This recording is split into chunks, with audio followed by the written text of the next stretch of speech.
So here we are talking about healthy habits that stick. You're now entering into your emotionally fit room. From my book, The Powerhouse in You, I talk about the importance of a permission slip. And I'd like to extend that a little further because I think it's really important. It's on page 77 if you already have my book or your team members already have my book, which has been a great resource for them. Is that imagine starting off the fall by saying to your team, look, I know we've got a lot of projects coming up. And so I want to say right now to you that I want to give you full reins that if you feel you need a half a day or a full day to take a mental health day, give yourself permission, grant yourself permission to take care of you. It's really, really important. So whatever that means for you, if it means, going and sitting by the water and journaling, if it's, booking a massage, whatever it is, it's going to attend to how you feel. Maybe it's to book a meeting with a therapist or a counselor or a coach. See, when we create that in our cultures as leaders, that it's okay to have off days. It's something that we want you to know. We know that's going to happen, and that here's something you can do to address it. It's really sets it out in a way that says it's okay to have those bad days. It's okay to feel overwhelmed or stressed or feel like you're at that no return point and you just need to take a break. So I'm encouraging you to consider that as one of the habits you instill with your team. The other thing in the emotionally fit room as far as habits go, I think it's important that we encourage our team members as well as ourselves to check in with ourselves. How am I feeling? On a scale of 1 to 10, 10 being high, 1 being low. How have I been checking in with myself? How do I feel in this moment? You know?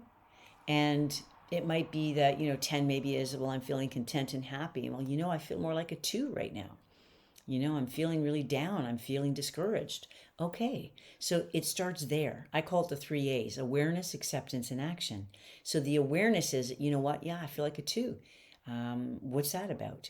Okay, so now I've got to spend some time sorting that out, unpacking that a little bit, whether it's talking to a coach, talking to a confidant.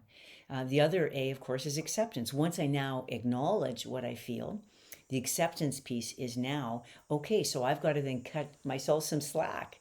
So right now, my spirit has been beaten down because of news I got about a family member, or one of our staff people have got some health issues as well, or mental health issues, and it's been a lot for me to navigate with everything. And so it's really important that that second A is that just give ourselves time to lean into the acceptance. The final A is action. What am I going to do different to get a different result? So here you are in your emotionally fit room. What habits are you going to instill? So that check-in we talked about, that's a great one to ask team members in the beginning of a team meeting. Let's just check in with ourselves. How are we feeling right now about this project? How are we feeling about what just happened? So-and-so, quit. That was very unexpected for a lot of us. Or the conflict that happened. Let's just check in. I think it's important that we do that. That creates a culture where vulnerability is welcomed, it's nurtured, and most importantly, we have an opportunity to provide resources to support people. The other habit I think is really, really good is encouraging some me time in our schedule.